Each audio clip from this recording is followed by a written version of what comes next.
Hello everyone, welcome back to Ajith movie మోటీస్ YouTube channel. నేను ఈ వీడియోలో లేటెస్ట్గా మలయాళంలో రిలీజ్ అయిన ఒక క్యూట్ ఫిలిం మచ్చంటి మాలక్క అనే మూవీని ఎక్స్ప్లెయిన్ చేయబోతున్నాను. ఇక్కడ తల్లి కూతుర్లు ఇద్దరు కలిసి వచ్చిన భర్తల్ని ఎలా హింసిస్తున్నారు. నోరు మంచిదైతే ఊరు మంచిదే అంటారు కదా, అలా వీళ్ళ నోటి దూల వల్ల ఎంతవరకు వీళ్ళ ప్రాబ్లమ్స్ ని వీధిలోకి తీసుకొచ్చారు. ఇదంతా మూవీలో చాలా బాగా చూపించారు. మంచి మెసేజ్ కూడా ఉంటుంది. ఇంకా ఏం మాత్రం లేట్ చేయకుండా నేనైతే షార్ట్ అండ్ స్వీట్ గా మూవీని అయితే ఎక్స్ప్లెయిన్ చేస్తాను. అంతకంటే ముందు మీకు ఏం చేయాలో తెలుసు కదండి, చిన్న లైక్ అండ్ స్మైల్ తో వీడియోని స్టార్ట్ చేసేయండి.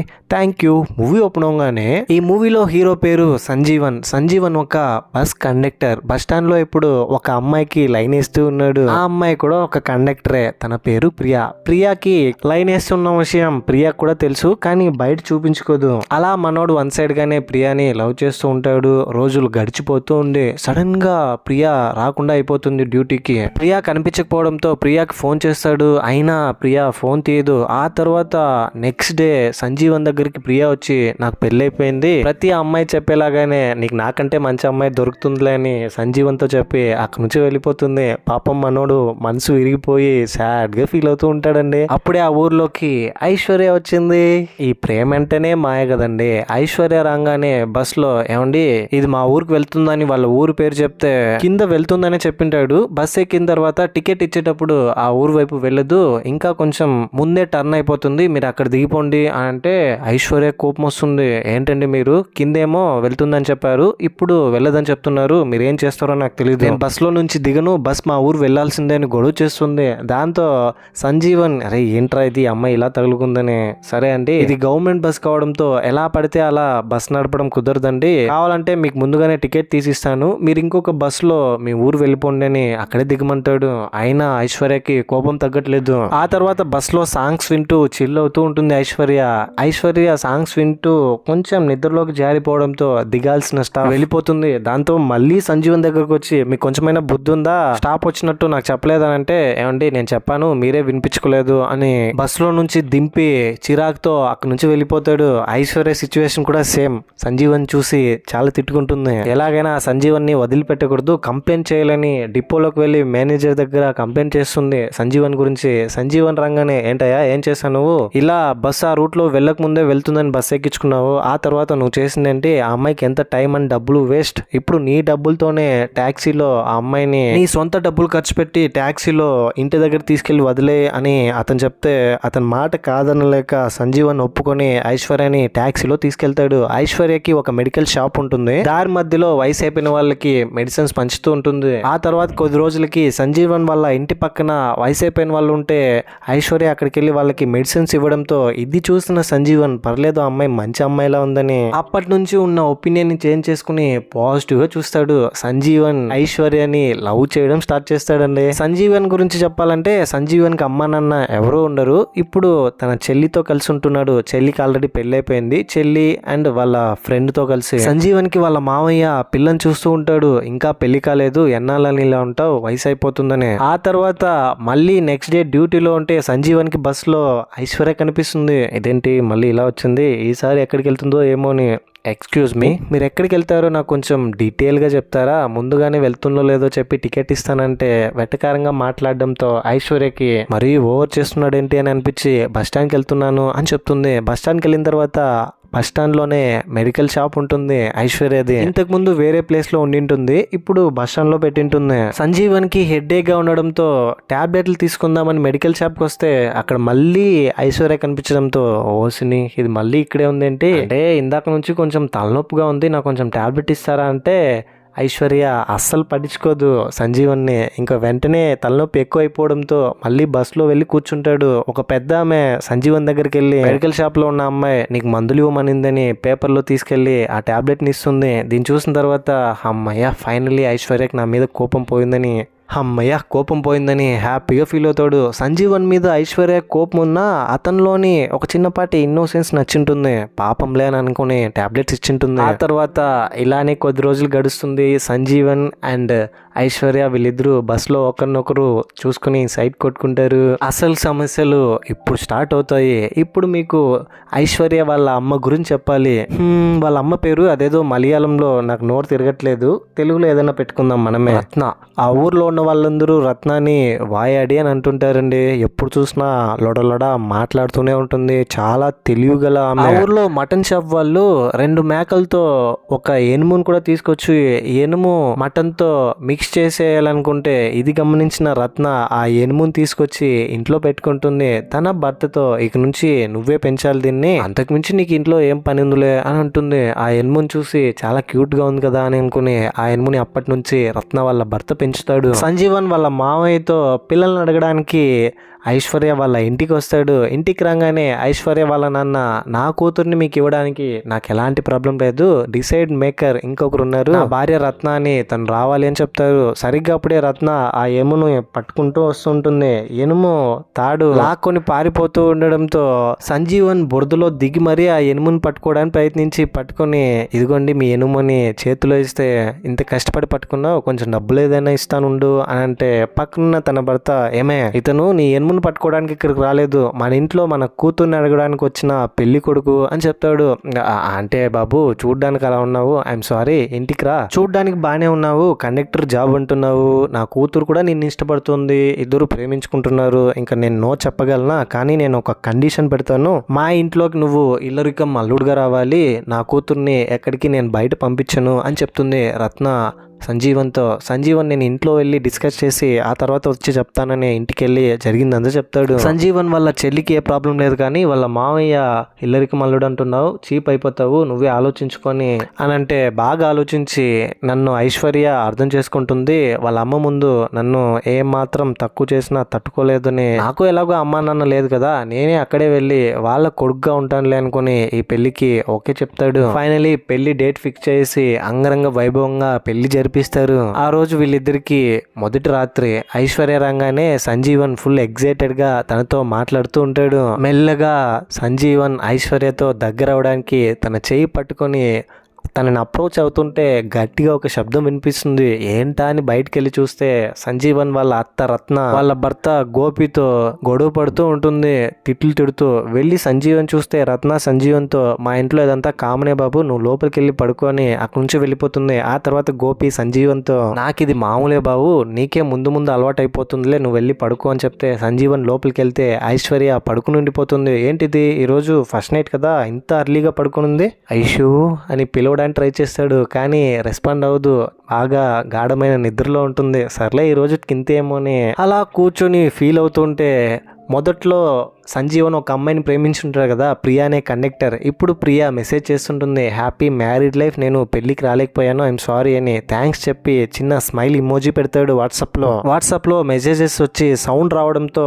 ఐశ్వర్య ఆ సౌండ్ విని సంజీవన్తో, ఏంటండి ఈ టైంలో ఎవరితో చాట్ చేస్తున్నారంటే ఫ్రెండ్తో చాట్ చేస్తున్నానని ఫోన్ పెట్టేస్తాడు. నెక్స్ట్ డే మార్నింగ్ లేవగానే బయట సంజీవన్ వాళ్ళ మావయ్య ఆ ఎనుమును మేపుతూ కనిపిస్తాడు. అక్కడికి వెళ్ళి, ఏంటండి నైట్ బాగా నిద్రపోయారా అని అంటే, అల్లుడు నాకు ఇంట్లో మామూలే, నేను కూడా నీలాగే ఇల్లురికం అల్లుడుగా వచ్చాను, అప్పటి నుంచి ఇలా టార్చర్ అనుభవిస్తున్నాను, నువ్వు అనుకున్నట్టు మీ అత్త అంత మంచిది కాదు, ప్రతి దానికి ఏదో ఒకటి చెప్పి తిడుతూనే ఉంటుంది, ఒక ముక్కలో చెప్పాలంటే వాళ్ళ కింద మనం ఉండాలి కానీ మనం వాళ్ళకి ఏం చెప్పకూడదు, మనం ఏం చెప్పినా వాళ్ళు వినరు, తిరిగి మనల్ని తిడతారు అని అంటాడు. ఐశ్వర్య అక్కడికి వచ్చి, ఏంటి నాన్న అల్లుడు గారితో ఏదో మాట్లాడుతున్నావు అంటే, అదా మీరిద్దరూ చాలా మంచివారమ్మా, అదంతా అల్లుడు గారికి ఎక్స్ప్లెయిన్ చేస్తున్నాను అని చెప్పి టాపిక్ డైవర్ట్ చేసి ఎలాగోలాగా కవర్ చేసాడు. ఐశ్వర్య ఆ తర్వాత అక్కడ నుంచి షాప్ కి వెళ్తుంది. ఆ రోజు సాయంత్రం సంజీవన్ వాళ్ళ మావయ్య సంజీవన్ ఫ్రెండ్ ఇద్దరు ఇంటికి వస్తారు.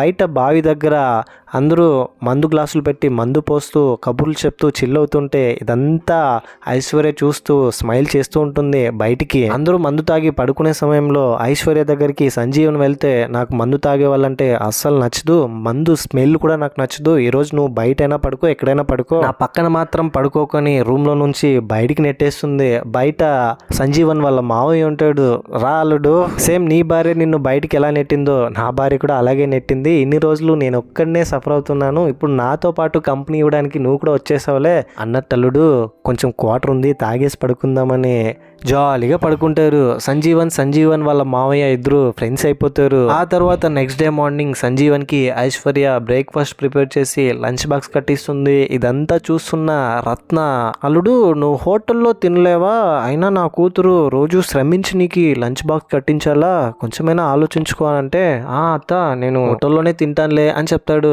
సంజీవన్ కూడా అర్థమైపోతుంది తన కూతుర్ని కష్టపెట్టినందుకే ఇలా మాట్లాడుతుందని. ఆ తర్వాత సంజీవన్ ఐశ్వర్యని సంజీవన్ వాళ్ళ ఇంటికి తీసుకెళ్తాడు. ఇంటికి వెళ్తే సంజీవన్ వాళ్ళ ఇంట్లో ఉన్న వాళ్ళు ఐశ్వర్యకి అసలు నచ్చరు, విసుగ్గుంటూనే ఉంటుంది. ప్రతి దానికి సంజీవన్ చెల్లితో ప్రేమగా మాట్లాడడం, వంట చేస్తున్నప్పుడు టెంకాయ తురిమివ్వడం, వెజిటేబుల్స్ కట్ చేసి ఇవ్వడం, ఇదంతా గమనించి నాకు మాత్రం ఏం చేయట్లేదు, ఇక్కడ మాత్రం తన చెల్లికి చూడు ఎలా చేస్తున్నాడు అని, ఇంటికి రా నీ పని చెప్తానని ఐశ్వర్య సంజీవన్ మీద ఫుల్ కోపంతో రగిలిపోతుంది.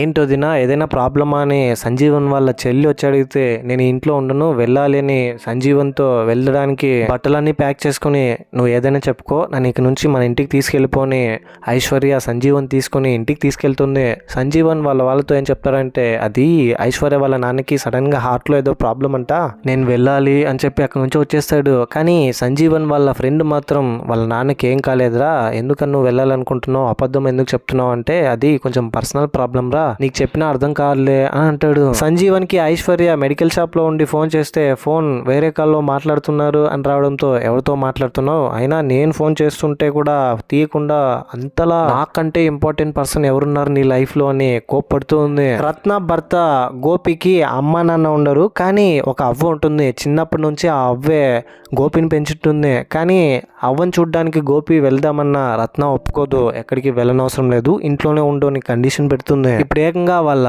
అవ్వే ఇంటికి వచ్చేసి గోపితో మాట్లాడుతుంటే రత్న చూసి తట్టుకోలేకపోతుంది. అప్పుడే వాళ్ళ ఇంట్లో టీవీలో breaking news, government bus accident అయింది, 20 మందికి గాయాలు, కండక్టర్తో సహా అని. కండక్టర్ ఎవరో కాదు, మన సంజీవన్ హాస్పిటల్లో ఎమర్జెన్సీ వార్డులో ఉంటాడు. సంజీవన్ వాళ్ళ ఫ్యామిలీ మెంబర్స్, ఇటు ఐశ్వర్య వాళ్ళ అమ్మ నాన్న వీళ్ళందరూ హాస్పిటల్లో వెళ్ళి సంజీవన్ కండిషన్ గురించి తెలుసుకుంటే, ఇప్పుడు అర్జెంట్గా సంజీవన్కి కిడ్నీ డ్యామేజ్ అయిపోయింది, కిడ్నీ ఎవరైనా ఇస్తే తప్ప అతను బతకలేడు అని అంటుంది. డాక్టర్ కిడ్నీ ఇస్తేనే సంజీవన్ బతుకుతాడని చెప్పడంతో ఐశ్వర్య వాళ్ళ ఫ్యామిలీ సైడ్ నుంచి ఎవరైనా కిడ్నీ ఇవ్వడానికి ముందుకు వస్తారేమో చెప్తారేమో అని వెయిట్ చేస్తుంటే, సంజీవన్ వాళ్ళ చెల్లి నేను ఇస్తాను కిడ్నీ మా అన్నకి అని అంటుంది. సంజీవన్ వాళ్ళ సిస్టర్కి అన్ని మెడికల్ టెస్టులు చేసిన తర్వాత తన కిడ్నీ హెల్తీగా లేదని తెలుసుకుంటారు. ఆ తర్వాత ఐశ్వర్యనే ముందుకొచ్చి కిడ్నీ ఇవ్వడానికి సిద్ధమవుతుంది. ఆపరేషన్ చేసి ఫైనలీ సంజీవన్ని కాపాడుతుంది. సంజీవన్ స్పృహలోకి వచ్చిన తర్వాత ఐశ్వర్య సంజీవన్తో, నీ కిడ్నీ ఇచ్చి నేను కాపాడాను, ఇన్ఫ్యాక్ట్ నీ కిడ్నీ నువ్వే ఆల్రెడీ డ్యామేజ్ చేసుకున్నావు, యాక్సిడెంట్ వల్ల డ్యామేజ్ అవ్వలేదు, నువ్వు మందు తాగడం వల్ల డ్యామేజ్ అయింది, ఇప్పుడు నా కిడ్నీ నీ దగ్గర ఉంది, ఇక నుంచి జాగ్రత్తగా చూసుకో లేదంటే మామూలుగా ఉండదు మరి నీకు అని చిన్న వార్నింగ్ లాగా ఇచ్చి జాగ్రత్తగా చూసుకోమల్లాని అక్కడి నుంచి వెళ్ళిపోతుంది. ఆ తర్వాత సంజీవన్ ఐశ్వర్య వీళ్ళిద్దరిని రత్నాన్ని దగ్గరుండి చూసుకుంటుంది. వాళ్ళకి ఫుడ్ ప్రిపేర్ చేసి ఇవ్వడం, టైంకి ఏం కావాలన్నా దగ్గరుండి చూసుకుంటుంది.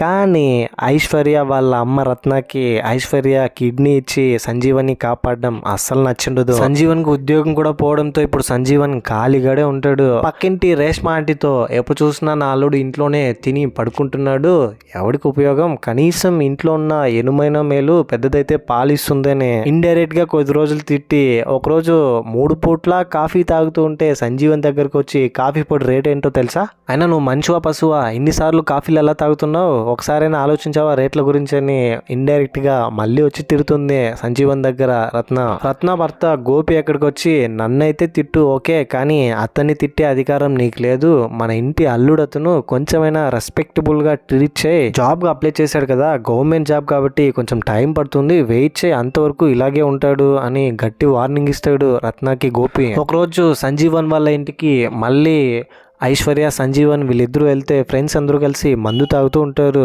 అప్పుడే సంజీవన్, నాకు ఆపరేషన్ జరిగింది కదా నేను మందు తాగనని జస్ట్ అతని ఫ్రెండ్ గ్లాస్ మాత్రం చేతిలో పెట్టుకుని ఉంటాడు. పక్కన వెళ్తే ఇది చూసిన ఐశ్వర్య అప్పటికే సంజీవన్ ఫోన్లో ప్రియా మెసేజెస్ చూసి ఇరిటేట్ అయ్యి ఫుల్ కోపంతో ఫ్రస్ట్రేటెడ్గా సంజీవన్ దగ్గరికి వెళ్ళి మందు తాగుతున్నారు కదా, మీ బాడీలో ఉన్నది నా కిడ్నీ అని కొంచెమైనా ఆలోచించారని సంజీవన్ బెస్ట్ ఫ్రెండ్ ని కొట్టేస్తుంది చంప మీద. దాంతో సంజీవన్ కోపం వచ్చి నన్నైతే ఏమైనాను నేను పడతాను, కానీ నా ఫ్రెండ్ ఏం చేశాడని ఐశ్వర్యని లాగిపెట్టి అతనే ఒకటి కొడతాడు చంప మీద. దాంతో ఐశ్వర్య అయిపోయింది, మొత్తం అయిపోయింది, నేను మా ఇంటికి వెళ్తాను, నువ్వేం రావక్కర్లేదని బట్టలన్నీ సర్దుకుని ఇంటికి వెళ్ళిపోతుంది సంజీవన్ వాళ్ళ ఫ్యామిలీ వాళ్ళతో. నేను మాత్రం ఎన్ని రోజులను భరించాలి, ఉన్నిలే ఏమవుతుంది, అయినా దేనికైనా లిమిట్స్ ఉండాలి, నన్నేమైనా అన్ని నేను భరిస్తాను, కానీ నా ఫ్రెండ్ ఏం చేశాడు, నేను తాగలేదు అని చెప్తే నమ్మకపోగా ఫోన్ లో ఏదో మెసేజెస్ వచ్చిందని నన్ను అనుమానిస్తుంది, నమ్మకం ఇంపార్టెంట్ అని ఎమోషనల్ అవుతూ వాళ్ళ ఫ్యామిలీతో చెప్తాడు. ఇంటికి వెళ్ళంగానే రత్న చంప దెబ్బతో ఏడ్చుకుంటూ వచ్చిన తన కూతురుని చూసేసి వెంటనే కంప్లైంట్ ఇవ్వాలని సంజీవన్ మీద ఎస్ఐతో, చూడండి నా అల్లుడు నా కూతురుని కొట్టాడు, ఎప్పుడు చూసినా తాగుతూ టార్చర్ చేస్తుంటాడు, అతను వెంటనే లోపల వేయండి అంటే ఎస్ఐ ఇమీడియట్ గా సంజీవన్ అక్కడ పిలిపించి ఏంటయ్యా ఏంటి నీ ప్రాబ్లం అంటే, సార్ ఇది మా ఫ్యామిలీ విషయం, మేము ఇంట్లోనే మాట్లాడి తేల్చుకుంటాం అని అంటాడు. కానీ రత్న మాత్రం అదంతా కుదరదు, ఏదైనా ఉంటే ఇక్కడే మాట్లాడుకోవాలి అని చెప్తుంది. సరిగ్గా అప్పుడే సంజీవన్ వాళ్ళ ఫ్రెండ్ వచ్చేసి ఫస్ట్ నన్ను ఐశ్వర్య కొట్టింది, నేను కంప్లైంట్ ఇస్తున్నానని కంప్లైంట్ ఇస్తే, ఏంటమ్మా నీ కూతురే కదా సంజీవన్ వాళ్ళ ఫ్రెండ్ని కొట్టిందంట, కరెక్ట్గా చెప్పాలంటే నీ కూతుర్ని అరెస్ట్ చేయాలి, ఇద్దరిది తప్పు ఉంది, ఇక నుంచి వెళ్ళి మీ ప్రాబ్లమ్ని ఇంట్లోనే తేల్చుకోండి అని పోలీసులు రత్నాన్ని తిట్టి అక్కడ నుంచి ఇంటికి పంపించేస్తారు. పోలీసుల దగ్గర లాభం లేదు, లాయర్ దగ్గరికి వెళ్ళి వీళ్ళిద్దరికి డివోర్స్ ఇప్పిద్దామని రత్న ఒక ఫేమస్ లాయర్ దగ్గరికి వెళ్ళి జరిగిందంతా చెప్పి డివోర్స్ ఇప్పించమంటే, చూడండి మీరేం చేస్తారో నాకు తెలియదు, నా అల్లుడు బాగా తాగేసి నా కూతురుని కొట్టాడు, డివోర్స్ కావాలి, ఇంకో విషయం కిడ్నీ ఇచ్చింది నా అల్లుడికి, మళ్ళీ నా కూతురు కిడ్నీ నాకు తిరిగి కావాలి అంటే, ఇదంతా విన్న లాయర్ ఏంటమ్మా ఒక ఆడపిల్లకి తల్లిగా నువ్వు కొంచెమైనా ఆలోచిస్తున్నావా, కిడ్నీ కనుక మళ్ళీ అతని దగ్గర నుంచి తీసుకుంటే అతను చనిపోతాడు, నీ కూతురు లైఫే కదా నాశనం అయ్యేది, నువ్వు కొంచెమైనా మానవత్వంతో ఆలోచించని రత్నాన్ని తిట్టి అక్కడ నుంచి పంపించేస్తే, ఆ లాయర్ అసిస్టెంట్ ఒక అతను ఇదంతా విని ఇదేదో మనకు వర్కౌట్ అయ్యేలాగే ఉంది, మనకి ఎలాగో కేసు రావట్లేదు, దీన్ని టేకప్ చేద్దామని రత్న వల్ల ఇంటి అడ్రస్ కనుక్కొని రత్న వాళ్ళ ఇంటికి వెళ్ళి రత్నతో ఇలాగే ఫారిన్ లో ఒక కేసు, ఆ కేసులో హస్బెండ్ చాలా బ్యాడ్ బిహేవియర్ కలవాడంట, దాంతో భార్య తనిచ్చిన కిడ్నీని మళ్ళీ తిరిగి అడిగితే కిడ్నీ ఇస్తే అతను చనిపోతాడని ఒక పెద్ద అమౌంట్ ని ఇచ్చారంట, మనం కూడా ఈ కేసుని కోర్టులో తీసుకెళ్లి మనం కొన్ని లక్షల డబ్బులు తీసుకోవచ్చు అని చెప్తాడు. ఇదంతా విన్న రత్న సరే ఓకే అలాగే చేద్దామని హ్యాపీగా ఫీల్ అయ్యి నెక్స్ట్ డే కోర్టులో ఈ విధంగా సంజీవన్ డొమెస్టిక్ వైలెన్స్ చేస్తున్నాడు, నా కూతుర్ని లిటరలీ టార్చర్ చేస్తున్నాడు, మందు తాగి బ్యాడ్ బిహేవియర్ ఉంది, నా కూతురు ఇచ్చిన కిడ్నీ మళ్ళీ తిరిగి కావాలి యువర్ ఆనర్, మీరు నాకు న్యాయం చేయాలని అంటే కొంత టైం తీసుకుంటారు. ఆ తర్వాత సంజీవన్ వల్ల ఫ్యామిలీ వాళ్ళు రత్న వాళ్ళ ఇంటి దగ్గరకు వచ్చి, చూడండి జరిగింది ఏదో జరిగిపోయింది, ఇద్దరికి భవిష్యత్తు ఉంది, మళ్ళీ వాళ్ళిద్దరిని కలపాలి అంటే రత్న వినిపించుకోవట్లేదు, అక్కడ నుంచి వెళ్ళిపోమంటుంది. అక్కడున్న లాయర్ మీరేం మాట్లాడన్నా కోర్టులో వచ్చి మాట్లాడుకోండి, ఇక నుంచి ఇంటి దగ్గరికి రావడం కానీ వెళ్ళడం కానీ చెయ్యొద్దు అని అక్కడ నుంచి వెళ్ళిపోతాడు. ఆ తర్వాత నెక్స్ట్ డే కోర్టులో సంజీవన్ అతని బాధ మొత్తం చెప్తాడు, ఈ విధంగా నేను వాళ్ళ దగ్గర నుంచి లిటరరీ టార్చర్ అనుభవిస్తున్నాను, ఏదో నా ఫ్రెండ్ని కొట్టినందుకు కోపంలో అలా చేశానే తప్ప నాకు ఇప్పటికీ నా భార్య అంటే చాలా ఇష్టం, నేను డివోర్స్ కావాలనుకోవట్లేదు అని అంటాడు. సంజీవన్ మాటలు విన్న ఐశ్వర్య కొంచెం సాడ్ గా ఫీల్ అవుతుంది. సంజీవన్ చూసి ఎంత కాదనుకున్నా భర్త కదండి, కలిసి ఉండింటారు, ఈ కేసుని మళ్ళీ కొద్ది రోజులకి వాయిదా వేస్తారు. ఇంకోవైపు రత్న వాళ్ళ ఇంట్లో రత్న వాళ్ళ భర్త గోపి దగ్గరికి వాళ్ళ ఫ్రెండ్ వచ్చి వాళ్ళ అవ్వ చనిపోయిన విషయం చెప్తే, ఈ విషయం రత్నకు తెలిసి కూడా నాతో ఎందుకు చెప్పలేదని రత్న దగ్గరికి వెళ్ళి, నాతో నువ్వు మా అవ్వ చనిపోయిన విషయం చెప్పలేదు ఎందుకు అంటే, చనిపోయిన వాళ్ళ గురించి తెలుసుకుని ఏం చేస్తావు, అయినా ఇప్పుడు నువ్వు వెళ్ళినా బతికేస్తుందా ఏమే, నువ్వు ఎక్కడికి వెళ్ళొద్దులే ఇక్కడే ఉండు అని చెప్తుంది. గోపి అవ్వని తలుచుకుంటూ సాడ్ గా అయిపోతాడు ఏడుస్తూ. ఆ తర్వాత కోర్టులో కేసు నడుస్తూ ఐశ్వర్య మాట్లాడుతూ ఉంటే కోర్టులోనే కళ్ళు తిరిగి కింద పడిపోతుంది. హాస్పిటల్కి వెళ్ళి అన్ని మెడికల్ చెకప్లు చేసిన తర్వాత వీళ్ళకి తెలిసి వచ్చేది ఏంటంటే ఐశ్వర్య ఇప్పుడు ప్రెగ్నెంట్ అని. ఈ విషయం సంజీవన్ వాళ్ళ మావయ్యకు తెలిసి చాలా హ్యాపీగా ఫీల్ అవుతారు. సంజీవన్ వెంటనే ఐశ్వర్యాని కలవాలి మాట్లాడాలి అనుకుంటే రత్న మాట్లాడనివ్వదు. ఇప్పటికే నువ్వు చేసింది చాలు, నా కూతురు కడుపులో ఉన్న బిడ్డకు నీకు ఎలాంటి సంబంధం లేదు, ఇక తనకి నీకు ఎలాంటి బంధం లేదని అక్కడి నుంచి తీసుకెళ్ళిపోతుంది ఐశ్వర్యని. ఆ తర్వాత కొన్ని రోజులు అలాగే గడిచిపోతుంది. సంజీవన్కి మళ్ళీ ఉద్యోగం వస్తుంది. ఈసారి కండక్టర్ కాదు, ఏ బస్సు ఏ టైంకి వస్తుందని అనౌన్స్మెంట్ చేసే జాబ్లో జాయిన్ అయిపోతాడు. రోజు మెడికల్ షాప్కి వచ్చి ఐశ్వర్య వెళ్తూ ఉంటే సంజీవన్ ఐశ్వర్యని చూసి ఎమోషనల్ అయిపోతాడు. ఐశ్వర్యతో మాట్లాడడానికి ప్రయత్నిస్తుంటే కూడా అవాయిడ్ చేస్తుంది. కట్ చేస్తే కొన్ని రోజులకి ఐశ్వర్యకి ఒక అందమైన చిన్న క్యూట్ పాప పుడుతుంది. పాప పుట్టిందని ఆనందంతో సంజీవన్ బొమ్మలు తీసుకుని హాస్పిటల్కి వెళ్తే రత్న లోపలికి రానివ్వదు. ఇంటికి వెళ్దామన్నా కూడా ఇంటి దగ్గర కూడా రత్న అసలు బిడ్డని చూపించదు. ఆ తర్వాత రత్న ఎంత నీచమైన పని చేస్తుందంటే వాళ్ళ కేసును వాదిస్తున్న లాయర్ దగ్గరికి వెళ్ళి ఈ బిడ్డకి సంజీవన్కి ఎలాంటి సంబంధం లేదు, ఈ బిడ్డ నాకు పుట్టిందని నువ్వు కోర్టులో చెప్పు, దాంతో ఈ కేసు క్లోజ్ అయిపోతుంది అంటే ఓరి దేవుడా ఏంటి మే ఇలా ఆలోచిస్తుంది, మరి ఇలా కూడా చేస్తుందో ఒక తల్లిగా ఉండేని మనసులో అనుకుని డబ్బుల కోసం ఓకే చెప్పి కోర్టులో ఐశ్వర్యకు పుట్టిన బిడ్డకి సంజీవన్కి ఏ సంబంధం లేదు, నాకే పుట్టింది అని చెప్తాడు. ఇది విన్న సంజీవన్ కోపం వచ్చి ఇతని దగ్గరకు వచ్చి బాగా కొడితే, ఏమండి ఐఎమ్ సారీ అండి, మీ అత్త రత్న చెప్పడం వల్లే నేను ఇలా చేశాను, అంతేగాని నాకు ఆ బిడ్డకి ఏ సంబంధం ఉంటుందండి, తప్పు చేశాను అని అంటాడు. వెంటనే అతన్ని ఇంటికి తీసుకెళ్లి రత్న దగ్గర చూడండి కోర్టులో కేసు తేలిపోయింది, ఆ బిడ్డకి సంజీవనే తండ్రి, కోర్టులో జడ్జి గారే చెప్పేశారు సంజీవన్కి ఆ బిడ్డను చూపించాలని, కానీ మీరు మాత్రం చూపించట్లేదు, చూపించండి అని అంటాడు. సరిగ్గా అప్పుడే ఒక చిన్న ఎనుముని తీసుకొచ్చి పెంచింటారు కదండి, ఆ ఎనుము ఇప్పుడు పెద్దదైపోయి ఉంటుంది, వ్యాపారం పెట్టింటారు. ఆ ఎనుముని డబ్బులు ఇచ్చి తీసుకెళ్తుంటే గోపి చూసి చాలా బాధపడతాడు. ఎంతో ఇష్టంగా పెంచింటాడు కదండి, సడన్ గా ఇప్పుడు అమ్మేస్తున్నామంటే ఫుల్ బాధ అతనికి. ఆ తర్వాత సంజీవన్ వాళ్ళ మావయ్య ఫ్రెండ్ వీళ్ళందరూ ఇంటి దగ్గరకు వచ్చేసి కోర్టులో నుంచి ఆర్డర్ వచ్చింది కూతురుని చూపించమని. కూతురుని చూడాలి, ఇంతవరకు పాపం చూడనే లేదు సంజీవన్ అని ఎమోషనల్ అవుతూ చెప్తే రత్న వాళ్ళతో గొడవ పడుతూ ఉంటుంది. లోపల నుంచి సంజీవన్కి తన కూతురుని చూపించాలా వద్దా అని ఆలోచిస్తూ ఉంటుంది. ఐశ్వర్యకి వాళ్ళ అమ్మే ప్రపంచం అండి. రత్న చెప్పినట్టుగానే చిన్నప్పటి నుంచి వినింటుంది. ఎనుమునొచ్చి వ్యాపారస్తులు తీసుకెళ్తూ ఉంటే వాళ్ళని అడ్డుకుంటాడు రత్న వాళ్ళ భర్త గోపి. నేను ఇవ్వను, ఆ ఎనుము నాది, నేను పెంచింది, నాకే రైట్స్ ఉందని. కానీ రత్న వెళ్ళి వాళ్ళ భర్తతో గొడవ పడుతుంది. జరిగిందంతా చూసి కొంచెం కూడా ఏ మాత్రం మనసే లేని రత్న గురించి ఆలోచించకుండా నా భర్త కూడా నేను ఆలోచించాలి కదా అని ఐశ్వర్య రియలైజ్ అయ్యి తన కూతురుని తీసుకెళ్లి సంజీవన్కి చూపిస్తుంది. ఇది చూడంగానే రత్న ఏంటే ఏం చేస్తున్నావు నువ్వు, పాపను తీసుకొని లోపలికి వెళ్ళు అని అంటుంది. దీంతో మేము ఎక్కడికి వెళ్ళము, మేము ఇక నుంచి బయటికి వెళ్తున్నాం, ఇది మా లైఫ్, మాకు సంబంధించి ఏ విషయంలోనూ ఇక మీద మీరు ఇన్వాల్వ్ అవ్వకండి అని వాళ్ళ అమ్మతో చెప్తుంది. అమ్మో ఎంత మారిపోయింది ఇది, ఉందే నీ పని చెప్తానని అక్కడ నుంచి ముందుకు వస్తూ ఉంటే ఎనుము వచ్చి ఆమె మీద అటాక్ చేసి చిన్న బావిలో పడేస్తుందండి. ఆ తర్వాత పోలీస్ వాళ్ళు వచ్చి లోపల బావిలో ఉన్న ఆమెని కాపాడడానికి ట్రై చేస్తారు. కట్ చేస్తే కొన్ని సంవత్సరాల తర్వాత ఐశ్వర్య సంజీవన్ కూతురు పెద్దదవుతుంది. బయట వెళ్ళి వాళ్ళ ఫ్రెండ్స్తో ఆడుకుని బురదలో ఫైట్ చేస్తుంది, అందరినీ కొడుతుంది, ఎక్కువ వాయడ్గా అయిపోతుంది. ఇదంతా చూసి వాళ్ళ తాతయ్య గోపి ఆ పాపని లోపల తీసుకెళ్తాడు. సంజీవన్ చూసి ఏకంగా మీ అమ్మే మళ్ళీ పుట్టేసింది అని అనుకుంటారు. అమ్మ ఫోటోలో ఉంటుంది, ఇంతకు ముందు బావిలో పడి ఉంటుంది కదా, రత్న చనిపోయి ఉంటుంది. చనిపోయినా కూడా మొత్తం క్వాలిటీస్ ఇప్పుడు ఆ చిన్న పాపలో ఉంటాయి. ఇంతకు ముందు ఒక లాయర్ని చూపించారు కదా, అసిస్టెంట్ గా ఉంటాడు.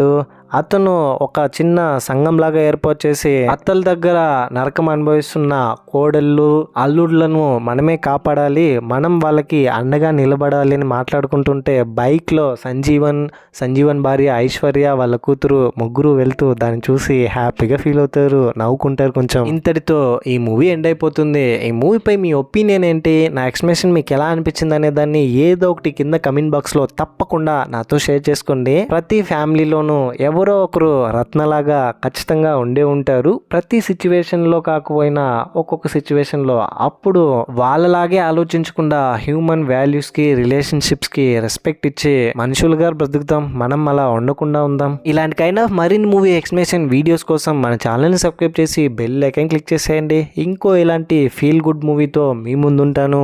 అంతవరకు సేఫ్గా ఉండండి, నవ్వుతూ ఉండండి, నవ్విస్తూ ఉండండి. Thank you. జై హింద్.